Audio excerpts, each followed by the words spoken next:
in that writing was 1, 2, 3 centuries later.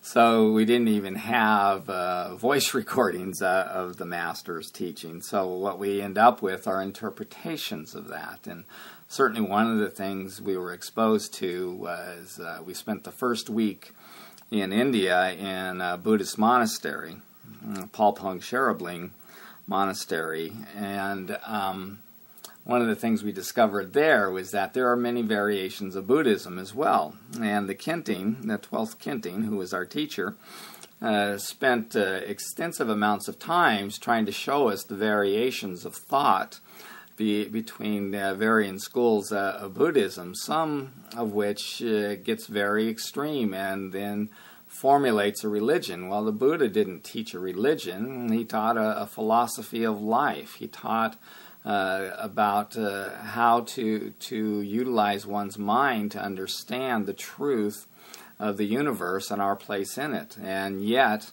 as time went on, as is the case in Christianity with Jesus, there were interpreters of what was supposedly taught, and those interpretations then deified these enlightened beings, and in deifying them, we created a religion, and once you create a religion and you deify, then we have to start worshiping.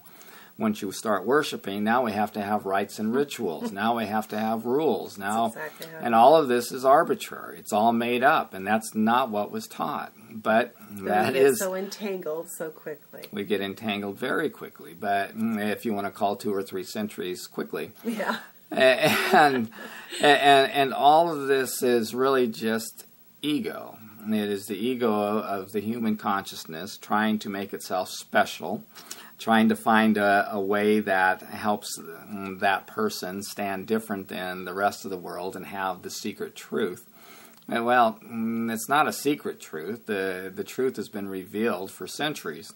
Multiple centuries, and right now our master is Dr. David Hawkins, who interestingly penned his own subjective experience. He has written multiple books, so for the first time in history, we have really someone who has written their own and recorded their own thoughts, their own subjective experiences of what it means to be an enlightened individual. It's quite significant. It's very significant. It reduces that possibility of error, and yet we can see from different blog sites and chat sites where people are interpreting his teachings, and in that case, they too distort because they're interpreting his teachings through their ego, and so we get those distortions as well, and so we can't help but be who we are.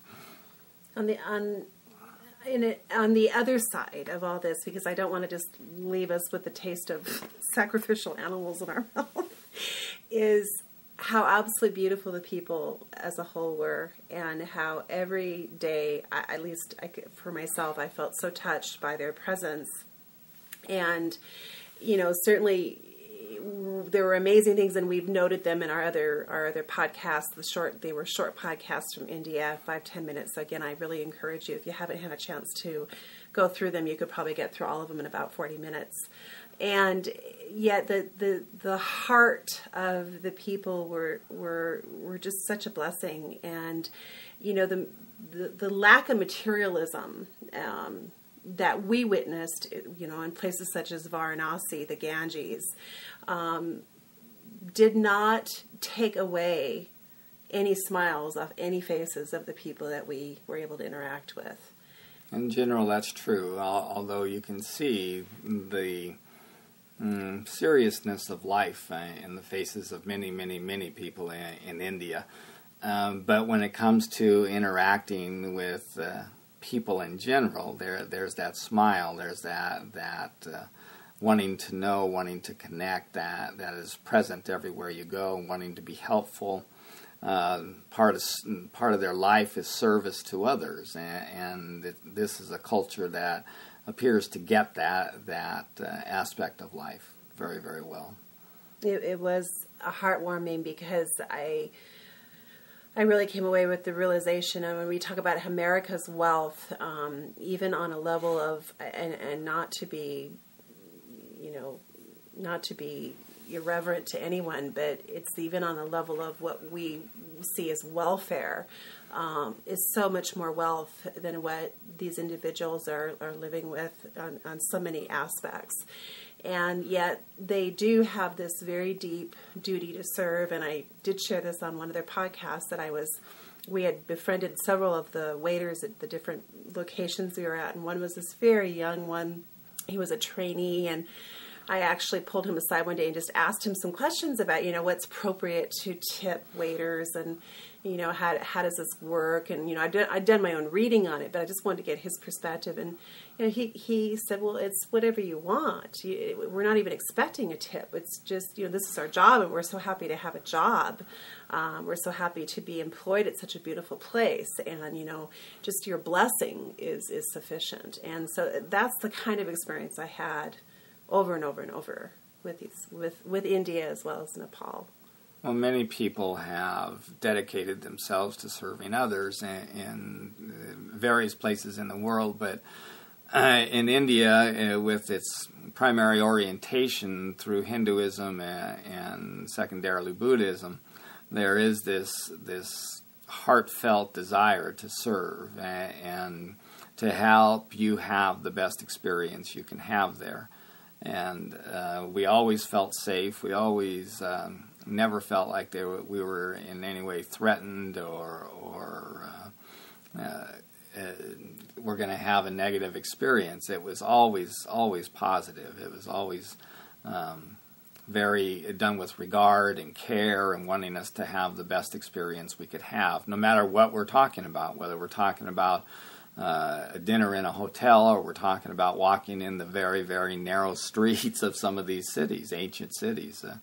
It was always that same experience over and over and over again. The one thing I noted there was that, again, I think I mentioned this before, is the more fluid we were, the more relaxed we were, the more everything else moved with us, or we moved with it. And there was this availability of synchronicity. And I believe that's probably existent here and everywhere I am too, but I think I became more aware of it. And so I came away with, how can I serve in that more meaningful, more present way?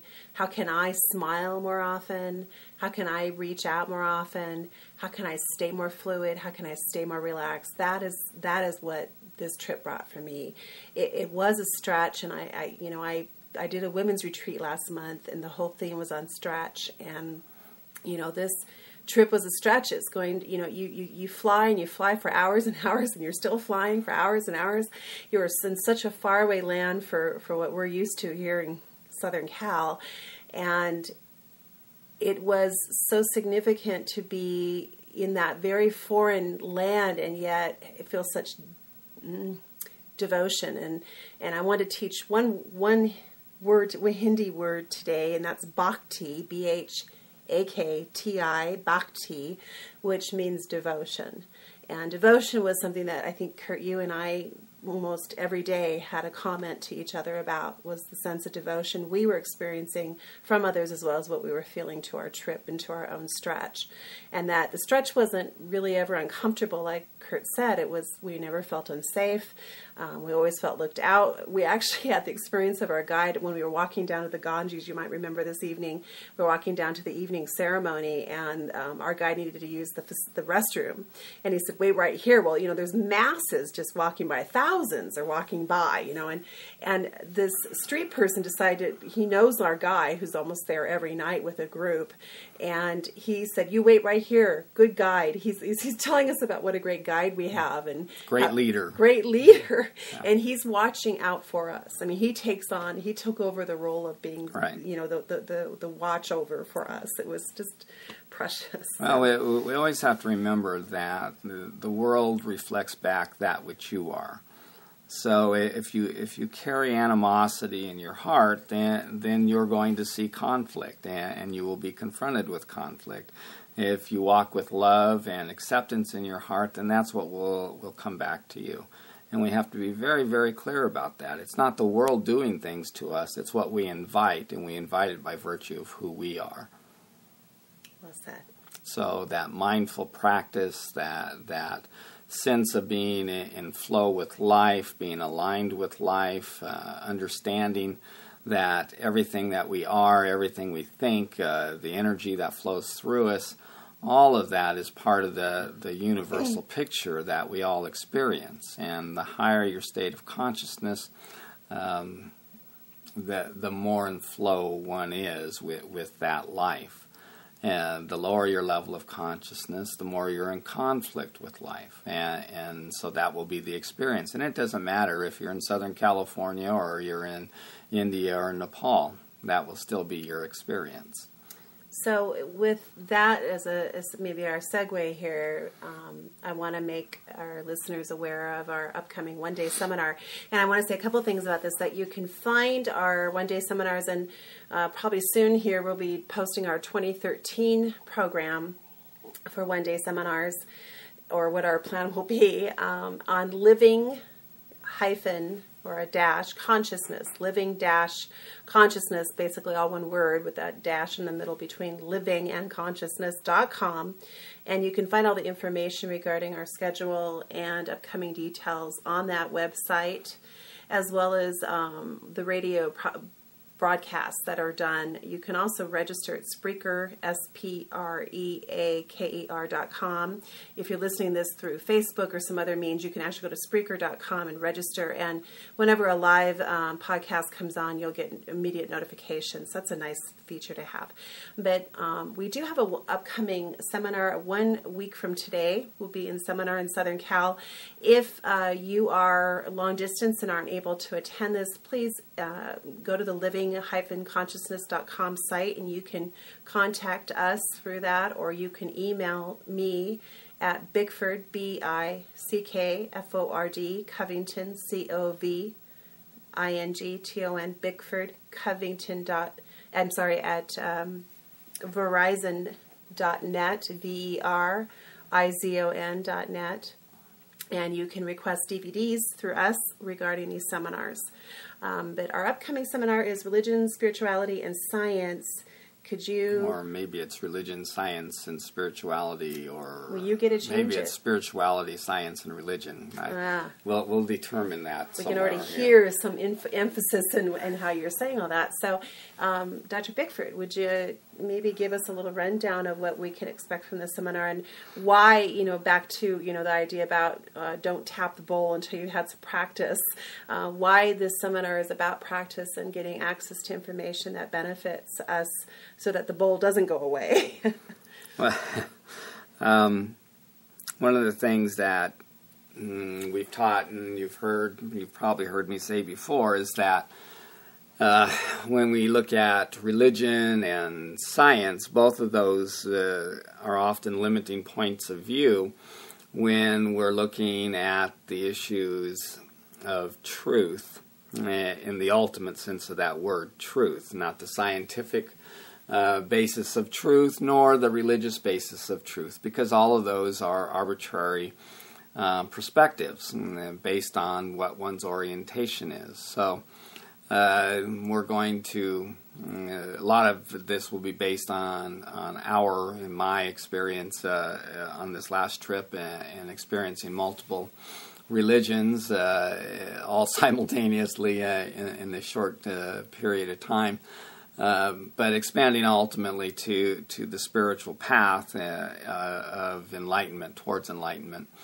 And so in doing so, we're going to have a lot of talk about these different aspects and how they orient one to life, and how that orientation then affects life, both yours and the lives of others.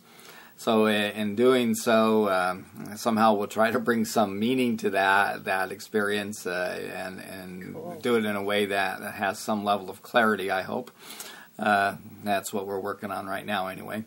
And out of that, hopefully we all walk away with a little more knowingness and a little better orientation. It's all part of that guided practice and orienting ourselves with that alignment. And through our own studies with a variety of people, but especially with Dr. David Hawkins, we've learned that this is a very humbling experience in so many ways, and part of that task is being very,